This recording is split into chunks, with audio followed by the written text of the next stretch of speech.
For the first substantive part of the day, we do have a special guest here today. I'd like to invite Mr. Dennis Pamlin, the head of WWF in Sweden, to the floor, who is going to talk to us today. Thank you. So, the little planet, that's a theme. And good morning, there's an emergency. That's a theme that I usually have. We know that, but do we understand that in the link between up here and what we actually do? So our hearts, our brains, and what we do.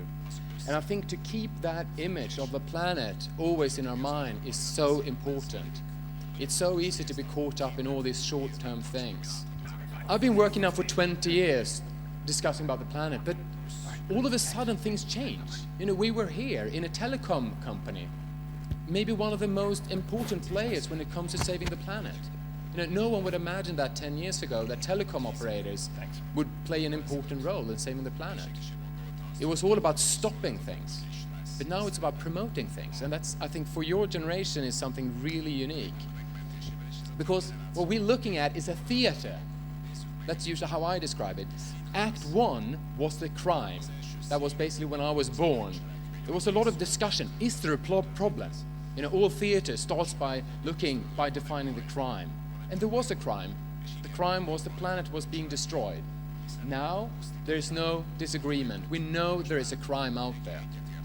For the last 10 years, there's been a lot of discussion about the villain, the bandit, who is killing the planet. Well, we know that. It's the big coal power plants, it's the big cars, etc. Those are the ones killing the planet. But now, you are invited to the third act, the hero. And that's why I'm here. Because I think some of you will be the heroes that the planet is needed. So you don't need to talk about the fact that the planet is being destroyed. We know that. You don't need to talk about the fact that power plants and cars are destroying the planet. We know that. But where are the solutions? That's what we need to talk about. But I will ask you to remember 8 things, because these 8 things will define your future. First of all, the fact that our ecological footprint is too big. We're destroying this planet.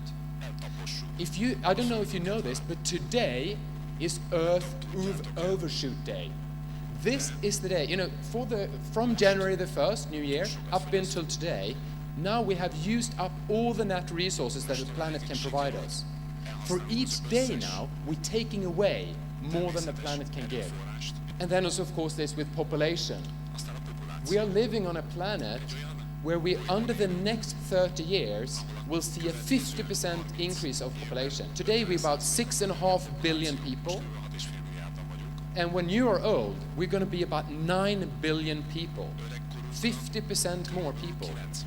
So everything that we do to improve the situation, if it's not 50% better or more, we haven't even compensated for all the new people that are coming to the planet. And then something that I'm really interested in and have been working a lot with lately is the aging population. When we created this economy, there were 12 young people to support every old person. Today, it's about 9 people supporting every old person. I don't know if you heard about the pension funds having problems, etc. Already today. There is a challenge because there is more and more old people, less and less young people proportionally.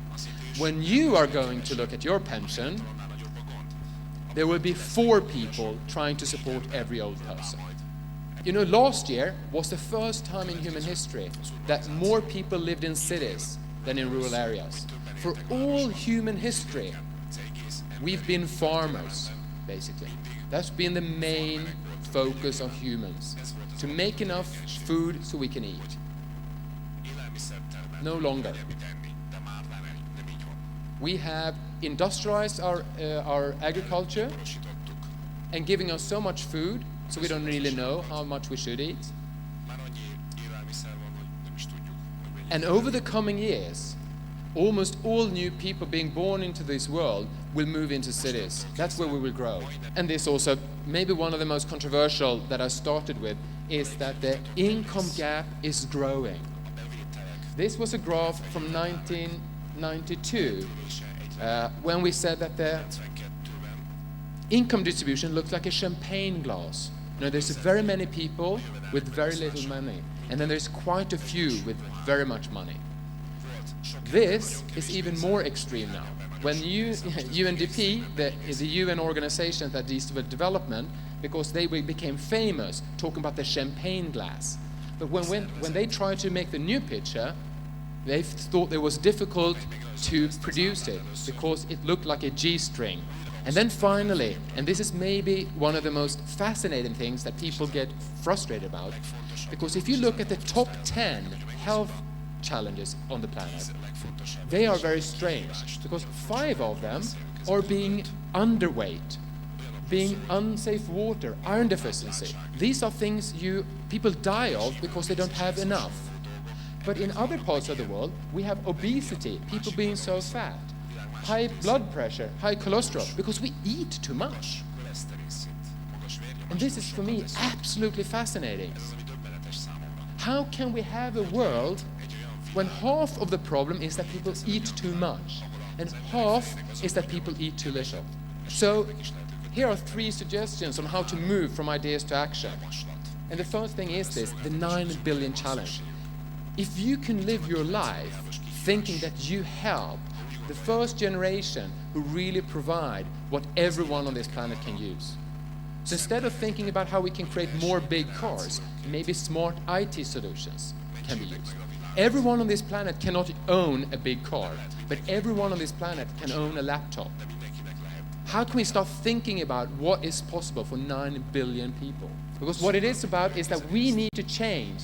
We, the 1 billion that lives on a lot of resources, need to increase our quality of life. You should never compromise. You should not say that I should sacrifice. You should have a better life. Being able to take your laptop and walk in the park and sit there instead of going to work every day. It's improved quality of life. Instead of sitting on the airplane and sitting all these things and going in and have a high quality video conferencing. Building houses that are net producer of energy. These are solutions that exist. These will allow the poor people on the planet to live a better life without destroying the planet. And this is where you need to think about also what you should do. I think I'll skip this because this is a bit complicated. But basically what I wanted to show here is just to say that we need to also to look at the short-term needs we have, the long-term needs, and what's expensive and what's affordable. And I'll just stop by saying some of the most important things, like Sustainability Day today here in Budapest, is about affordable things. You can record this, put it on the web, you can discuss these things, and you can share this. It's affordable for many people, and it's about long-term needs. Today, still, we focus a lot of our economy on expensive things for short-term needs. Sports car, sex dolls, these things that are expensive, and it's not really part of sustainability. That's where we spend a lot of money. So if we can start looking how we can use these kind of innovations and really focus on what we truly need. So I'm going to end by saying I have 2 rules. When I set up teams and I work with people, I only have 2 rules. Don't lose focus. Don't start something and then drop it. Go on and have fun.